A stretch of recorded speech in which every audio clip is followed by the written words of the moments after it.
This podcast is not a promotional video, nor is it sponsored or endorsed by any organization or entity. The views and information presented are solely for entertainment and informational purposes.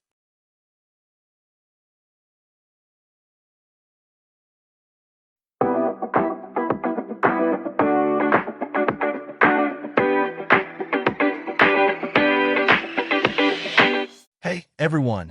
Welcome back to Skyline Heritage Podcast.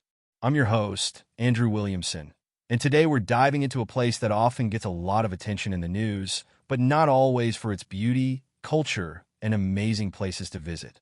I'm talking about none other than Russia, the largest country in the world, spanning 11 time zones and filled with so much history, art, and nature that it'll make your head spin. But don't worry, we're here to break it all down for you. To help us uncover Russia's hidden gems, I've got a very special guest today, Ethan, who's been there, done that, and now he's here to share his experience. Ethan, welcome to the podcast, buddy. Thanks for having me, Andrew. Honestly, Russia has been a bucket list destination for me, and now I'm glad I can finally spill all the secrets. Spoiler alert, it's more than just vodka and cold weather. Well, that's a relief because if it were all vodka, I think I'd be lying down in a Siberian snowbank by the end of the podcast. So, let's start with the basics.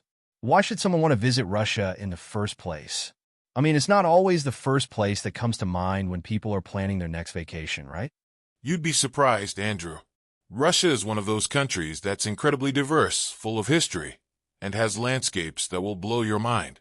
Whether you're into stunning architecture, snowy mountains, or even the charm of cities like Moscow and St. Petersburg, Russia has a little bit of everything. Totally.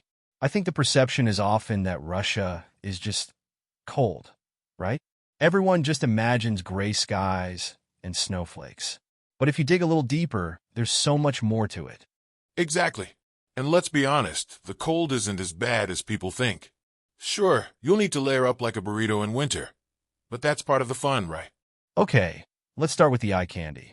Russia is huge, like ridiculously huge. But what are some of the must-see places for someone planning their trip? I'll tell you this, Moscow and St. Petersburg are the big hitters. But there's more to explore. Moscow is like the heart of Russia.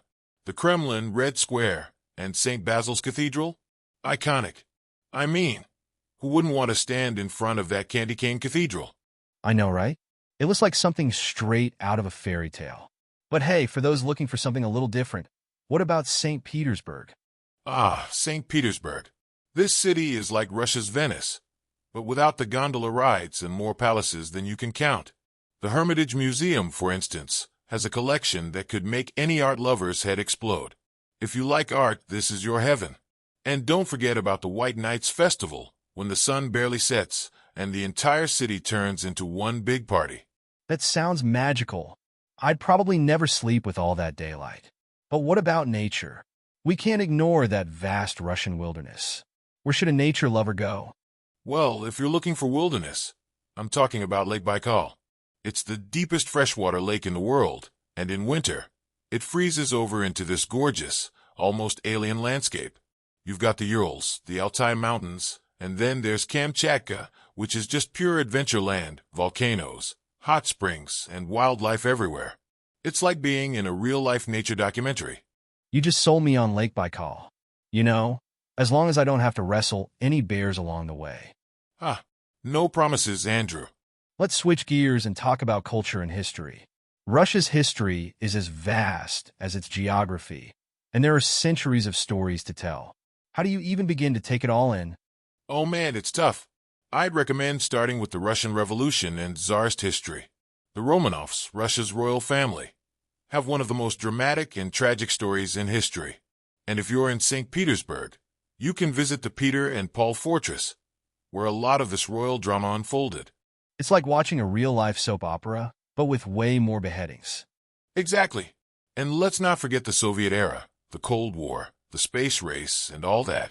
The history is fascinating and rich, and it's definitely worth diving into if you're a history buff. And what about the cultural side? Music, art, literature. Is that something people should experience while in Russia?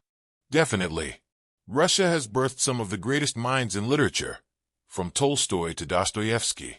You can visit places like the Pushkin Museum or the Tolstoy House in Moscow. And if you're into ballet, the Bolshoi Theater is a must-see. It's like stepping into a dream. All right, we've got some serious history, but let's talk about the best part of any country. The food. Russian food. Hit or miss? Or is there something to it? Oh, it's absolutely a hit. You can't leave Russia without trying borscht, the beet soup that's basically the national treasure of Eastern Europe.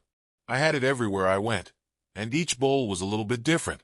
You've got pelmeni, Russian dumplings, blini, thin pancakes with fillings, and don't even get me started on caviar. So we're talking about a serious feast here. I'll take a dumpling over a salad any day. But seriously, is there anything that'll make your stomach question life? Like, why did I order this? Oh, you mean like selyadka pot chuboy? It's a layered salad with herring and beets, and it's, interesting. It's one of those dishes that's more about tradition than taste. But hey, I've seen people devour it like it's the best thing since sliced bread. So, who am I to judge? Well, let's hope it doesn't make your stomach feel like it's doing the cha-cha. All right, let's talk logistics.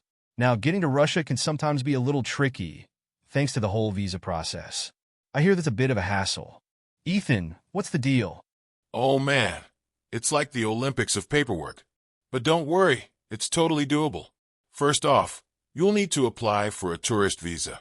This requires an invitation letter, which usually comes from a Russian hotel or a travel agency. It's like Russia is sending you a formal invitation to their exclusive club. Wow, sounds fancy. Do you need to bring a gift, too? Well, if you bring vodka, I'm sure they won't mind. But seriously, you'll need to submit an application, your passport, photos, and of course, the invite letter.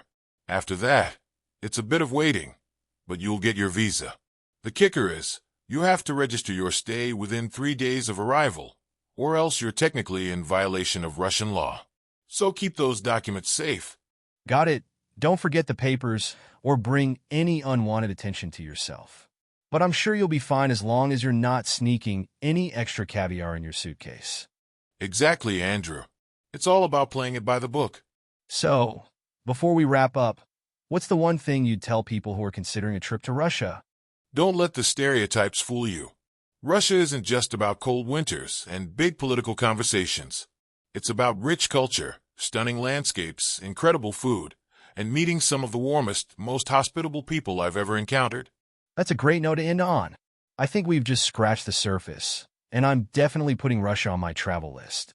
Trust me, Andrew, you won't regret it. Just make sure you pack that warm jacket. Thanks again, Ethan, for sharing your insights on this incredible country. I feel like I've learned so much, and I hope our listeners are inspired to take that trip to Russia. For all of you tuning in, remember, the world is vast, and it's waiting for you to explore it. Until next time, I'm Andrew Williamson, and this is Skyline Heritage.